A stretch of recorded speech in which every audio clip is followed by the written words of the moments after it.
Hello प्यारे बच्चों, आज हम लोग बात करने वाले हैं आपके बायोलॉजी के नेक्स्ट टॉपिक के बारे में। तो बच्चों, जैसा कि हमने लास्ट वीडियो लेक्चर में बात की थी, एनिमल हस्बेंड्री में आपने फर्स्ट पॉइंट पढ़ा था कैटल फार्मिंग के बारे में। उसके बाद आपने कैटल फार्मिंग के प्रोसेस को पढ़ा था कि हम कैसे कैसे कैटल फार्मिंग परफॉर्म करते हैं। उसके बाद हम उसमें ब्रीडिंग कैसे कराते हैं, सिलेक्टिव ब्रीडिंग कैसे कराते हैं, आर्टिफिशियल इंसेमिनेशन कैसे कराते हैं, अदर प्रोसेस के बारे में आप लोगों ने बात की थी। आज हम लोग बात करते हैं बेटा फार्म मैनेजमेंट प्रैक्टिसेस के, कि जिस फार्म हाउसेज में आप इन कैटल्स को रखते हो उन फार्म हाउसेज को हम मैनेज कैसे करते हैं, मतलब उनमें क्या क्या प्रॉपर जो रिक्वायरमेंट्स चाहिए एनिमल्स को, कैटल्स को, वो कैसे हम लोग प्रोवाइड करते हैं। तो उसके लिए हमें क्या फार्म हाउसेज में क्या क्या मैनेज करना होता है, ठीक है, उसके बारे में हम लोग बात करेंगे कि कौन कौन से ऐसे प्रैक्टिसेस है जो हमें परफॉर्म करनी पड़ती है किसी भी एनिमल को फार्म हाउसेज में रखने के लिए। ठीक है बेटा, तो सबसे पहले हम लोग बात करते हैं in farm house the requirements of proper cleaning and shelter for cows and buffaloes is must due to two regions.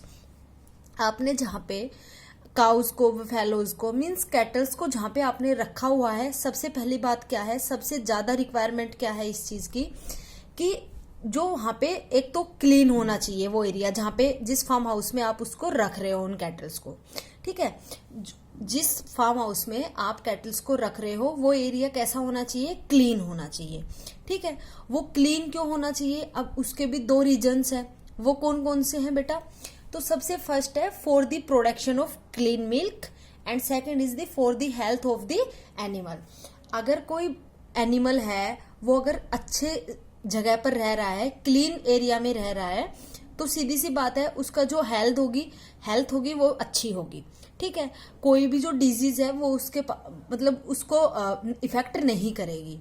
उसके अलावा जो भी वो मिल्क प्रोड्यूस करेगा या फिर कोई भी उसके द्वारा बनने वाले जो मिल्क प्रोडक्ट्स है, या फिर मान लो अगर हम बात करें हैंस की, ठीक है, तो आप बात करोगे पोल्ट्री फार्मिंग के बारे में भी। मैं आपको यहाँ पे नॉर्मल एग्जांपल दे रही हूँ कि अगर आप हैंस की बात करो, ठीक है, तो वो एग ले करती है मेनली। ठीक है, तो अगर वो उनका एरिया अगर क्लियर है, क्लीन है, तो उनसे एग जो प्रोड्यूस होंगे वो भी अच्छे होंगे, क्लीन एग्स होंगे। ठीक है, उनमें कोई भी प्योर मतलब इम्प्योरिटी नहीं होगी। ठीक है, तो वही वहां पे बताया गया है बेटा। हम बात कर रहे हैं फिलहाल कैटल्स के बारे में, तो हम यहाँ पे कैटल्स को लेके चलेंगे। तो कैटल्स में जो काउज है, बफेलोज है, आपने जहाँ पे उनको रखा हुआ है उनका एरिया क्लीन होना चाहिए। क्यों? Because of two reasons. First is the ताकि वो क्लीन मिल्क प्रोड्यूस कर सके, सेकेंड ताकि उनकी हेल्थ है वो अच्छी हो सके। ठीक है, next, both cow and buffaloes require regular grooming. Grooming का मतलब है brushing to remove dirt and loose hairs. देखो, अब काफी एनिमल्स है उनके काफी लंबे लंबे बाल हो जाते हैं, ठीक है, गंदे रहते हैं। ठीक है, तो बहुत जरूरी है उनके प्रॉपर, मतलब हम ये क्या कर रहे हैं, फार्म हाउसेस को मैनेज कर रहे हैं ताकि जो हमें उनसे प्रोडक्ट्स मिल रहे हैं एनिमल्स से वो हमें क्लीन मिले, उनसे हमें कोई भी मतलब डिजीज ना हो और हम भी हेल्दी रहे और एनिमल्स भी हेल्दी रहे। तो उसके लिए हमें क्या करना पड़ेगा, हम उसकी बात कर रहे हैं बेटा। ठीक है, तो सबसे पहले जो सेकंड जो पॉइंट है वो क्या है, both cow and buffaloes require regular grooming, मतलब brushing to remove dirt and loose hairs. मतलब रेगुलर अगर हम देखें तो काउज एंड बफेलोज की ब्रशिंग करते हैं, एक ब्रश लेके उनकी स्किन पे क्या करते हैं, ब्रशिंग करते हैं। वो क्यों? ताकि जो उनपे लगी हुई डर्ट है, जो गंदगी है, वो भी निकल जाए एंड लूज हेयर्स। अब काफी हेयर्स कैसे होते हैं, जैसे कि जो बफेलोज होती है, काउज होती है, उनके हेयर है ना खुद ही टूट के गिरने लग जाते हैं। ठीक है, तो क्या होते हैं, जो वो लूज हो चुके हेयर्स जिन्होंने स्किन को मतलब छोड़ दिया, वो क्या हो जाते हैं, उस ब्रश के थ्रू निकलने लग जाते हैं। और जैसे काऊ है, बफेलो है, उनकी स्किन साफ हो जाएगी, तो सीधी सी बात है उनको कोई डिजीज भी नहीं होगी। क्योंकि जितने ज्यादा अगर हेयर्स होंगे, कोई डर्ट होगी, तो वहां पे ज्यादा मतलब जो डिजीज है, बैक्टीरिया, वायरसेस वगैरह, वो ज्यादा उत्पन्न होंगे। ठीक है, तो जरूरी है कि जो बफेलोज है, काउज है, उनको डेली बेसिस पे हम लोग नहलाएं और उनकी जो डर्ट है उसको भी साफ करें और जो लूज हेयर्स है उनको भी साफ करें। ठीक है, उसके next, they are sheltered under roof sheds that protect them from rain, heat, direct sunlight and cold. जहाँ पे हमने उसको रखा गया है, शेल्टर्ड मतलब जहाँ पे आप रख रहे हो वो जगह जहाँ पे आपने एनिमल्स को रखा गया है, ठीक है। अंडर रूफ शेड्स, जहाँ पे छत हो, ऐसी छत हो, छाया हो, मतलब ऐसी जगह पे हमें उन्हें रखना चाहिए। क्यों?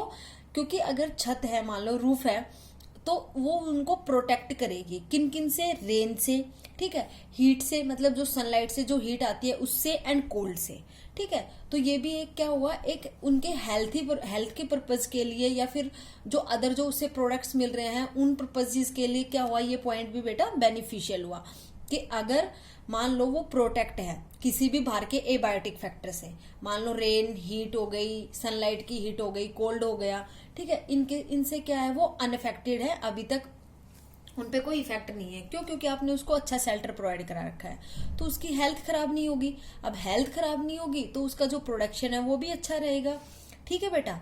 तो हम नेक्स्ट बात करते हैं, दी शेड्स और shelters should be provided with cross ventilation with sufficient number of inlets and outlets।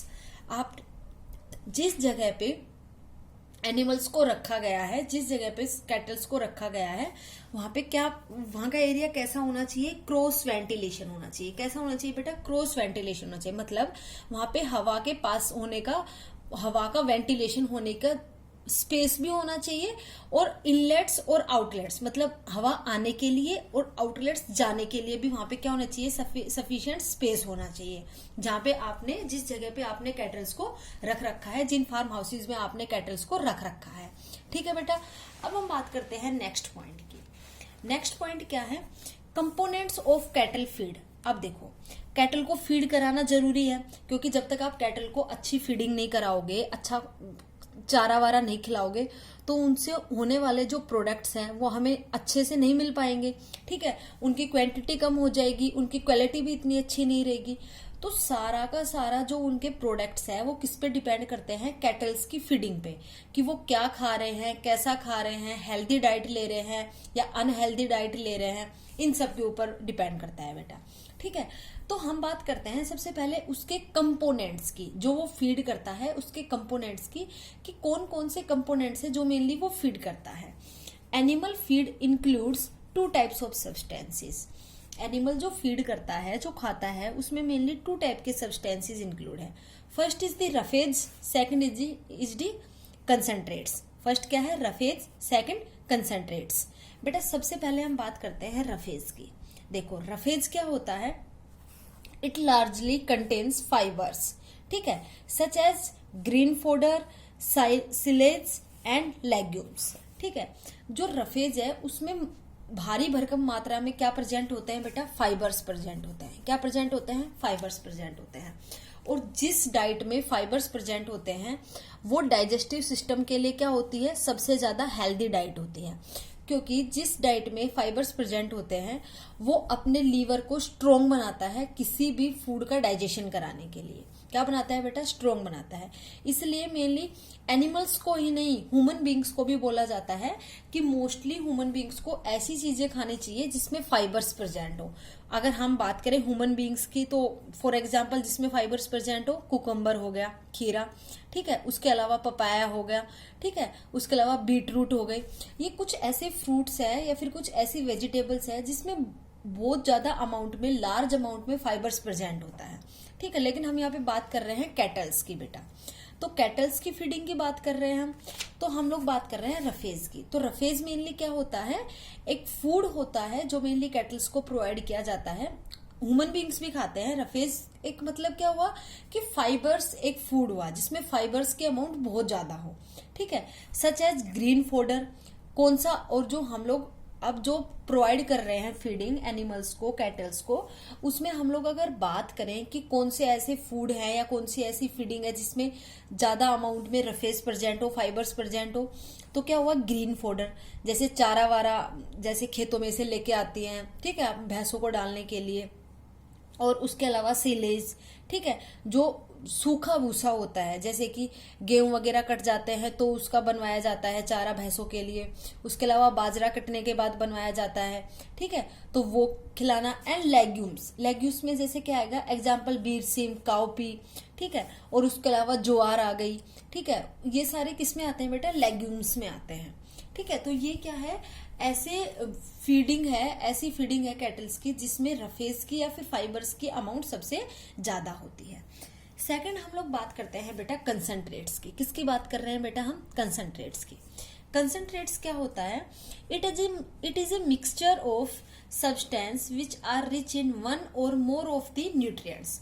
ये मेनली मिक्सचर होता है सब्सटेंसेस का, जो मेनली क्या होता है, विच आर रिच होता है इन one or more of the nutrients, जिसमें एक या एक से ज्यादा न्यूट्रिएंट्स प्रेजेंट होते हैं। देखो बेटा कंसंट्रेट्स क्या हुआ, it is a mixture of substances का मिक्सचर है जिसमें एक या एक से ज्यादा अमाउंट में न्यूट्रिएंट्स प्रेजेंट होते हैं। अब वो न्यूट्रिएंट्स कौन से? एग्जाम्पल कार्बोहाइड्रेट्स हो गया, फैट्स हो गई, प्रोटीन्स हो गई, मिनरल्स हो गई एंड विटामिन हो गई। ठीक है बेटा।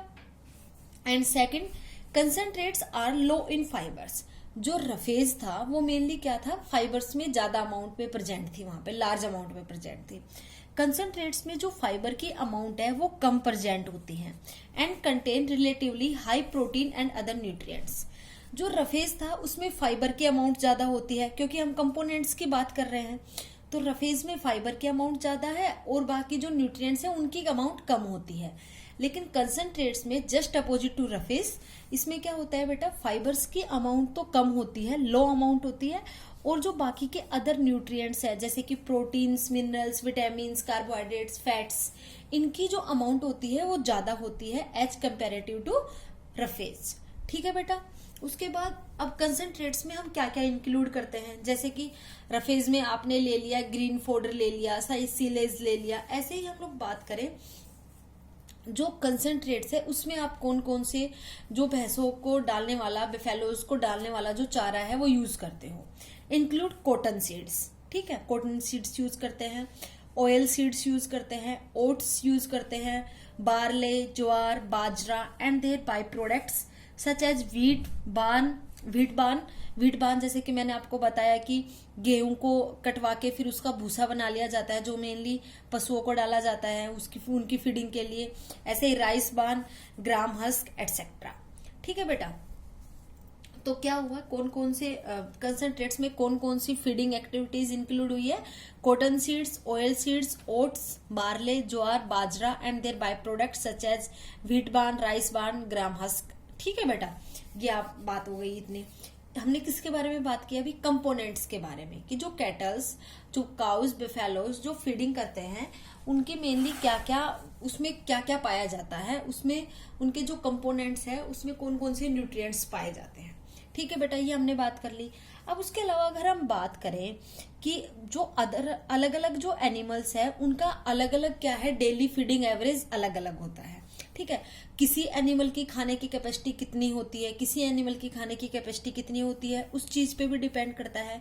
लेकिन अगर हम ऑन एन एवरेज की बात करें बेटा, तो एक दिन में अगर हम बात करें रफेज की, ठीक है, चारा दोनों ही डाला जाता है मोस्ट ऑफ, ठीक है, तो अगर हम बात करें रफेज की, तो रफेज एक दिन में एक एनिमल कितना खा सकता है?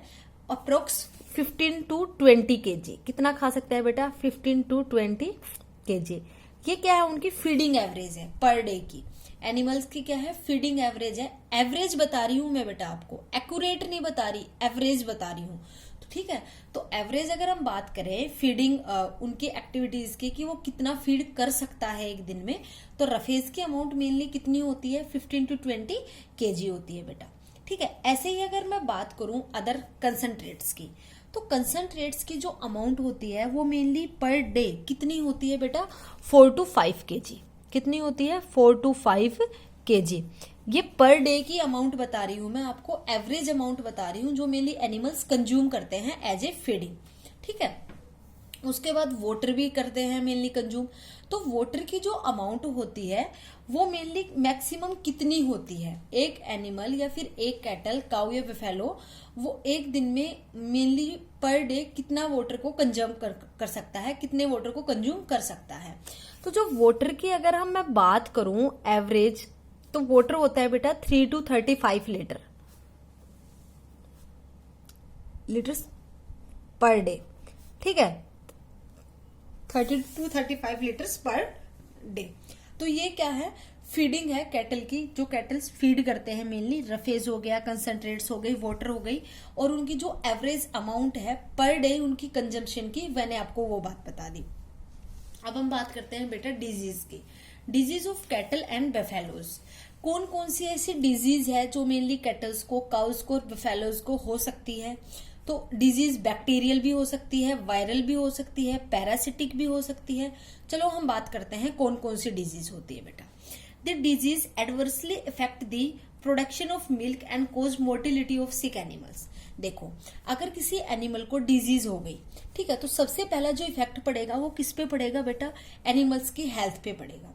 अगर एनिमल हेल्दी नहीं है, अनहेल्दी हो गया, तो उससे मिलने वाले जितने भी मिल्क प्रोडक्ट्स है, ठीक है, या फिर उसके अलावा अगर एग लेइंग एनिमल है तो अगर उसके एग्स है, वो सारे क्या होंगे बेटा? अनहेल्दी होंगे। तो अगर हम इनडायरेक्टली बात करें तो अगर कोई डिजीज हुई या किसी भी एनिमल की जो हेल्थ है वो खराब हुई, तो उसका डायरेक्ट इफेक्ट किस पे पड़ेगा? उसके प्रोडक्शन पे पड़ेगा। उसकी क्वालिटी भी खराब होगी, उसकी क्वांटिटी भी खराब होगी।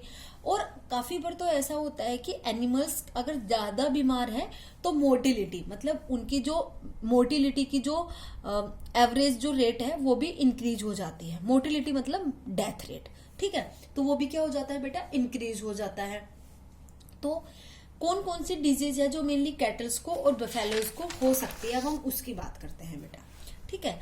तो सबसे पहले क्या है? Disease of dairy animals are broadly classified into following 3 categories. 3 type की मेनली 3 कैटेगरीज है मेनली डिजीज की। कौन कौन सी डिजीज है जो मेनली कैटल्स को हो सकती है, ठीक है, उसके बारे में हम बात करते हैं अब, ठीक है। अब जैसे कि ह्यूमंस को है, ह्यूमंस को जैसे कि डिजीज हो जाती है नॉर्मली, अगर मैं बात करूं आपको जैसे कि एनीमिया हो गया, या फिर उसके अलावा अदर टाइप की अगर मान लो कोई डिजीज की अगर मैं बात करूं, जैसे इन्फ्लुएंजा हो गया, ठीक है, जुकाम हो गया, ये सारी हेडेक हो गया, ये सारी डिजीज तो एनिमल्स को होती नहीं है। तो और बाकी कौन सी ऐसी डिजीज है जो मेनली एनिमल्स को हो सकती है, उसके बारे में हम लोग बात कर रहे हैं। तो सबसे पहले डिजीज है बेटा पैरासिटिक डिजीज। क्या है पैरासिटिक डिजीज? देखो बेटा, हम सबसे पहले बात करते हैं पैरासाइट्स क्या होते हैं, ठीक है। सबसे पहले आपको क्या पता करना है कि पैरासाइट्स क्या होते हैं, तभी आपको पता लगेगा कि पैरासिटिक डिजीज क्या होती है। पैरासाइट्स का मतलब होता है मेनली ये वो ऑर्गेनिजम्स होते हैं जो मेनली किसी होस्ट के ऊपर सरवाइव करते हैं और अपने आप की फीडिंग करते हैं। जैसे फॉर एग्जाम्पल मैं आपको एक ह्यूमन बींग्स का एग्जाम्पल देती हूँ। ह्यूमन बींग्स के आपने देखा होगा काफी लोगों के सर में जुएं हो जाती है, ठीक है, तो वो जो जुएं हैं वो क्या है? पैरासाइट्स है। क्या है बेटा? पैरासाइट्स है, ठीक है। और वो अपने हेयर पे रह रही है, तो जो मैन है या फिर जो ह्यूमन बींग्स है वो क्या हो गया? उसका होस्ट हो गया, जिसके ऊपर वो रह रही है, जिसके ऊपर वो सरवाइव कर रही है, ठीक है। तो जो ह्यूमन बींग है वो क्या हो गया? होस्ट हो गया, और वो क्या हो गई? पैरासाइट हो गई। जो जुएं हैं वो क्या हो गई बेटा? पैरासाइट्स हो गई, ठीक है। तो वो क्या करती है मेनली, जैसे हेड में रह के, स्कल में रह के, मेनली स्कल्प पे रह के क्या करती है? वहां से ब्लड को सक करती है, या उसके अलावा आप ऑयल वगैरह करते हो, ऑयलिंग वगैरह करते हो हेयर में, उसको कंज्यूम करती है। तो वो अपनी फीडिंग कर रही है अपने हेयर्स में रह के, ठीक है। लेकिन उसकी वजह से हमें क्या हो रहा है बेटा? नुकसान हो रहा है, क्योंकि आप अगर कोई मान लो ऑयलिंग कर रहे हो, अगर उसने उसका कंजप्शन कर लिया, या आपसे वो अगर कोई काफी ऐसे भी होते हैं, काफी पैरासाइट्स ऐसे भी होते हैं जो ब्लड सकिंग होते हैं, जो मेनली ब्लड को सक करते हैं, तो उससे आपको इफेक्ट हो रहा है, ठीक है। तो जो पैरासिटिक डिजीज होती है वो मेनली बेटा क्या हुआ? कोई भी पैरासाइट होता है जिसका कोई होस्ट होता है, वो होस्ट ह्यूमन बीइंग भी हो सकता है या फिर अदर एनिमल्स भी हो सकते हैं। यहाँ पे हम बात कर रहे हैं एनिमल्स के बारे में, मेनली कैटल्स के बारे में। तो यहाँ पे जो उनका होस्ट होगा वो क्या होगा बेटा? कैटल्स होंगे। और उन कैटल्स के पैरासाइट्स कौन कौन से होंगे, अब हम उसकी बात करते हैं, ठीक है। Parasites of cattle may be both external and internal. जो पैरासाइट्स होते हैं कैटल के वो एक्सटर्नल भी होते हैं, इंटरनल भी होते हैं। एक्सटर्नल का मतलब है, देखो जैसे कि मैंने आपको बताया हेयर्स में प्रेजेंट है, मतलब आउटसाइड दी बॉडी प्रेजेंट हो। इंटरनल का मतलब है बेटा जो इनसाइड दी बॉडी प्रेजेंट हो, जो इंटरनल जो बॉडी पार्ट्स हैं वहां पे प्रेजेंट हो, ठीक है। सबसे पहले हम बात करते हैं एक्सटर्नल पैरासाइट्स। तो एक्सटर्नल पैरासाइट्स में बेटा क्या क्या इंक्लूड होता है? फ्लीज, लाइस, ठीक है। ये सारी कैटेगरीज है जो मेनली हेयर्स में पाई जाती है। अब एनिमल्स में अलग टाइप की छोटे छोटे कीड़े वगैरह पाए जाते हैं उनकी स्किन पे, उनके हेयर्स में, ठीक है। तो वो क्या हुए, पैरासाइट्स हुए बेटा, जो कैटल्स के ऊपर रह के अपने आप की फीडिंग कर रहे हैं उनकी स्किन से, ठीक है, और अपने आप को सरवाइव रख रहे हैं कहाँ पे, उस होस्ट के ऊपर। और होस्ट क्या हुआ, कैटल हुई, ठीक है। तो बेटा एक्सटर्नल पैरासाइट्स कौन से हुए, जो mainly outside the body present होंगे, फ्लीज, लाइस। लाइस कौन से हुए, ब्लड सकिंग लाइस, ठीक है, जो मेनली ब्लड को सक करेंगे, कैटल्स पे रहेंगे और क्या करेंगे, ब्लड को सक करेंगे। टिक्स एंड माइट्स, ये सारी कैटेगरीज है बेटा जो मेनली हेयर्स में पाई जाती है, आउटसाइड दी बॉडी पाई जाती है, कैटल्स की स्किन के ऊपर, और मेनली क्या करती है, कैटल की स्किन को और कैटल की हेल्थ को इफेक्ट करती है, ठीक है। They live on skin of cows and buffaloes and mainly cause skin disease. ये कहाँ पे रहती है, mainly skin of cows and buffaloes and mainly cause skin disease. और मेनली कौन सी डिजीज कोज करती है बेटा, स्किन डिजीज कोज करती है, ठीक है। अब हम एक एग्जाम्पल लिया है हमने, example is the buffalo leech. अगर हम बफेलो लीच की बात करें तो उसका साइंटिफिक नेम है, या फिर हम बात कर सकते हैं, यहाँ पे हम एनिमल्स की बात कर रहे हैं बेटा, तो हम बोल सकते हैं उसका जूलॉजिकल नेम है हिरुडिनेरिया ग्रैनुलोसा। क्या है, Hirudinaria granulosa. Sucks blood of buffaloes and causes anaemia disease, ठीक है। ये मेनली क्या करता है, जो बफेलो लीच है हिरुडिनेरिया ग्रैनुलोसा, ब्लड को सक करता है, बफेलोज के ब्लड को सक करता है। और कौन सी डिजीज, अब देखो अपनी बॉडी में ब्लड की अमाउंट अगर कम होगी, सपोज करो ब्लड सक कर रहा है, कोई भी पैरासाइट है, वो ब्लड की अमाउंट कम हो रही है, ठीक है, अपनी बॉडी में, मतलब बफेलोज की बॉडी में ब्लड की अमाउंट कम हो रही है, तो ब्लड में एक पिगमेंट पाया जाता है, आरबीसी सेल होती है, डब्ल्यूबीसी सेल होती है, आपको पता है, और वहां पे एक पिगमेंट पाया जाता है, रेस्पिरेटरी पिगमेंट, जिसको आप बोलते हो बेटा हीमोग्लोबिन। क्या बात करते हो बेटा आप, हीमोग्लोबिन। हीमोग्लोबिन ही एक ऐसा कंपोनेंट है, ऐसा सब्सटेंस है जो अपने ब्लड को रेड कलर प्रोवाइड कराता है, जो अपने ब्लड को रेड कलर प्रोवाइड कराता है। अपने ब्लड का कलर अगर रियलिटी बताए तो रेड नहीं होता, लेकिन because of the presence of haemoglobin in our blood, अपने ब्लड का कलर कैसा होता है बेटा, रेड होता है, ठीक है। तो जो बफेलोज है, अगर उसके ऊपर अगर मान लो कोई ब्लड सकिंग पैरासाइट्स है, जैसे कि बफेलो लीच हो गया, ठीक है, वो एक ब्लड सकिंग पैरासाइट है, तो उसकी बॉडी में ब्लड की कंसंट्रेशन कम होगी। अगर ब्लड की अमाउंट या कंसंट्रेशन अगर उसकी बॉडी में कम हुई तो आरबीसीज की कंसंट्रेशन भी कम होगी। और बेटा अगर आरबीसीज की अमाउंट बॉडी में डिक्रीज हो जाती है, कम हो जाती है, तो कौन सी डिजीज ओकर होती है बेटा, अनीमिया। कौन सी डिजीज ओकर होती है, अनीमिया। तो बफेलो लीच जो है वो क्या करती है, मेनली बफेलोज में कौन सी डिजीज कोज करती है, अनीमिया। कौन सी डिजीज कोज करती है बेटा, अनीमिया। अब हम बात करते हैं नेक्स्ट पॉइंट की। Next is the internal parasites.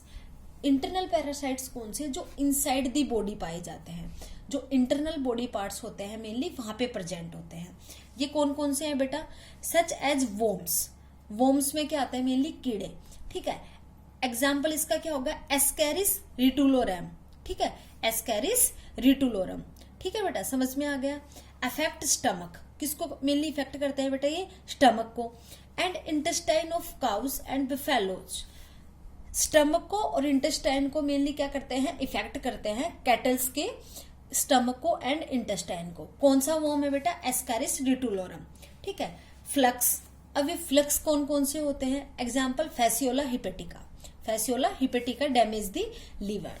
ये भी कौन से, इनके भी कुछ होस्ट पाए जाते हैं अलग अलग, कोई काव में रहता है, कोई बफेलो में रहता है, ठीक है, या फिर कोई अदर कैटल में रहता है। तो हम लोग बात कर रहे हैं मेनली, हमने 2 एग्जाम्पल्स लिए हैं, फर्स्ट इज द वोम का, सेकंड इज द फ्लक्स का। और हमने ये भी बताया कि ये मेनली कौन कौन से बॉडी पार्ट्स को इफेक्ट करते हैं मेनली।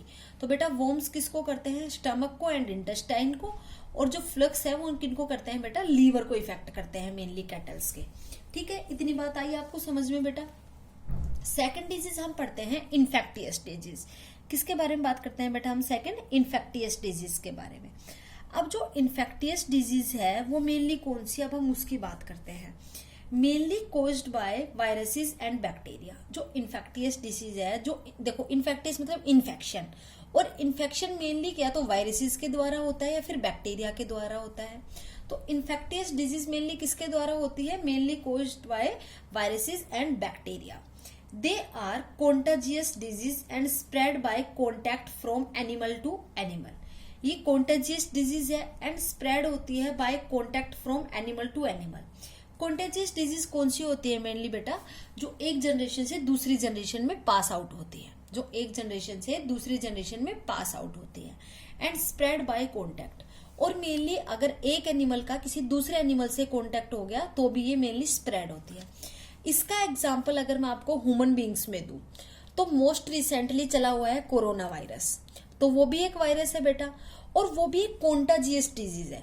वो भी मेनली अगर मान लो किसी मदर में अगर ये डिजीज है, मान लो कोरोना वायरस अगर प्रेजेंट है, ठीक है, अगर वो कोविड-19 से अगर इफेक्टेड है और अगर मान लो वो प्रेग्नेंट है और अगर वो किसी बेबी चाइल्ड को अगर बोर्न कर रही है, चाइल्ड बर्थ हो रहा है, तो श्योर है कि उसमें भी वो डिजीज होगी। क्योंकि कौन सी डिजीज है बेटा? ये कॉन्टाजियस डिजीज है, जो वायरल डिजीज होती है और बैक्टीरियल डिजीज होती है, ठीक है, mainly and spread by contact from, और ये मेनली स्प्रेड होती है एनिमल टू एनिमल। ऐसे ही कोरोना वायरस है, अगर एक इफेक्टेड पर्सन अगर किसी दूसरे इफेक्टेड पर्सन के कॉन्टैक्ट में आ रहा है तो वो इफेक्ट हो रहा है, ठीक है। तो आप इस एग्जाम्पल से याद रख सकते हो ये दोनों पॉइंट्स बेटा, ठीक है। उसके बाद हम बात करते हैं एग्जाम्पल्स ऑफ वायरल डिजीज। जो वायरल डिजीज है एनिमल्स में, उसके कौन कौन से एग्जाम्पल्स हैं? तो फर्स्ट है बेटा foot and mouth disease. Foot and mouth disease भी हो सकती है वायरल डिजीज वायरस के द्वारा। सेकंड काउपॉक्स और वैक्सीनिया, काउपॉक्स और vaccinia. Third is the rinderpest, third is the rinderpest. ये क्या है बेटा?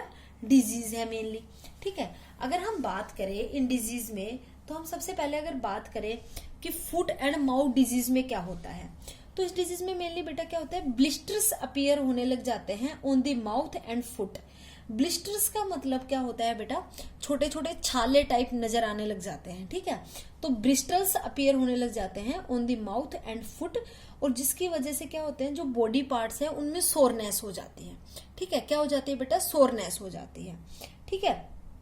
लॉस ऑफ एपेटाइट हो जाता है, मतलब भूख नहीं लगती, ठीक है। इस डिजीज में बता रही हूँ बेटा मैं, फुट एंड माउथ डिजीज में, ठीक है। लॉस ऑफ एपेटाइट, भूख नहीं लगती।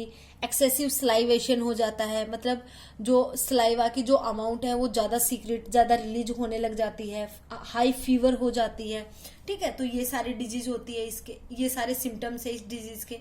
सेकेंड इज द काउपॉक्स और वैक्सीनिया। अगर हम बात करें काउपॉक्स की, तो इसमें मेनली क्या होता है बेटा? इसमें सबसे ज्यादा है फीवर हो जाता है। क्या हो जाता है बेटा? फीवर हो जाता है, और small small nodule like shape की स्ट्रक्चर्स अपीयर होने लग जाती है बॉडी के ऊपर, ठीक है बेटा। Small small nodule like structure appear होने लग जाती है बॉडी के ऊपर। थर्ड है बेटा रिंडरपेस्ट। थर्ड क्या है? रिंडरपेस्ट। उसके बाद अगर हम बात करें कि रिंडरपेस्ट में क्या होता है, तो रिंडरपेस्ट में क्या होता है बेटा?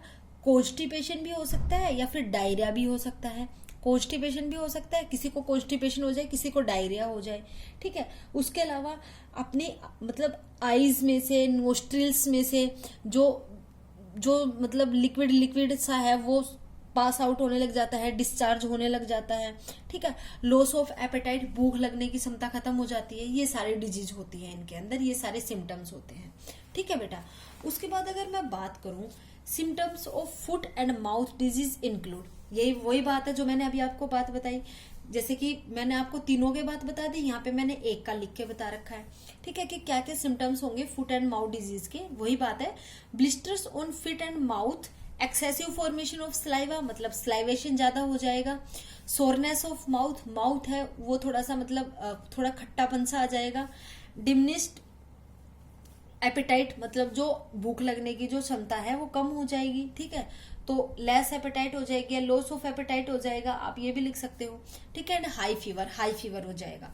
तो ये मैंने आपको एक डिजीज के सिम्टम्स बताए हैं, ऐसे ही मैंने आपको काउपॉक्स और वैक्सीनिया एंड रिंडरपेस्ट के भी बता दिए बेटा, ठीक है। अब हम बात करते हैं second examples of bacterial disease. ये हमने बात की थी बेटा वायरल डिजीज की। अब हम बात करेंगे कुछ बैक्टीरियल डिजीज की। जो बैक्टीरियल डिजीज है वो कौन कौन सी है और उनसे होने वाले मेनली सिम्टम्स कौन कौन से हैं। तो सबसे पहले हम बात कर रहे हैं बेटा एंथ्रेक्स। किसकी बात कर रहे हैं हम? एंथ्रेक्स, ठीक है। तो जो एंथ्रेक्स डिजीज है उसके मेनली अगर हम सिम्टम्स की बात करें तो बेटा इसके सिम्टम्स क्या है, मेनली फीवर हो जाएगा, ठीक है। उसके अलावा बॉडी में स्वेलिंग हो जाएगी, ठीक है। जो मिल्क का जो सिक्रीशन है या जो मिल्क प्रोडक्शन है कैटल्स से वो रिड्यूस हो जाएगा, कम हो जाएगा, ठीक है।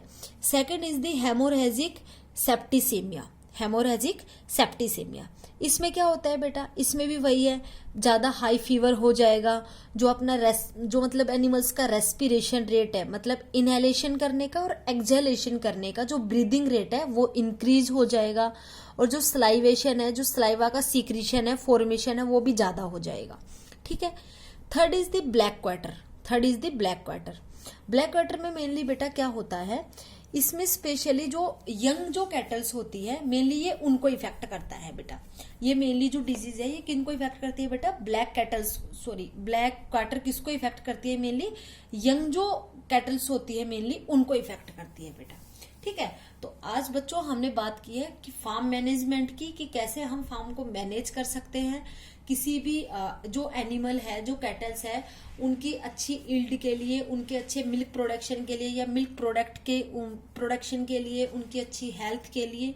उसके बाद हमने बात की कि डिजीज के बारे में, कि कौन सी ऐसी डिजीज है जो कैटल्स को हो सकती है, ठीक है बेटा। इनके बारे में हमने बात की। तो आज के लिए बेटा इतना ही, इससे आगे का हम नेक्स्ट वीडियो लेक्चर में बात करेंगे, ठीक है बेटा। Thank you.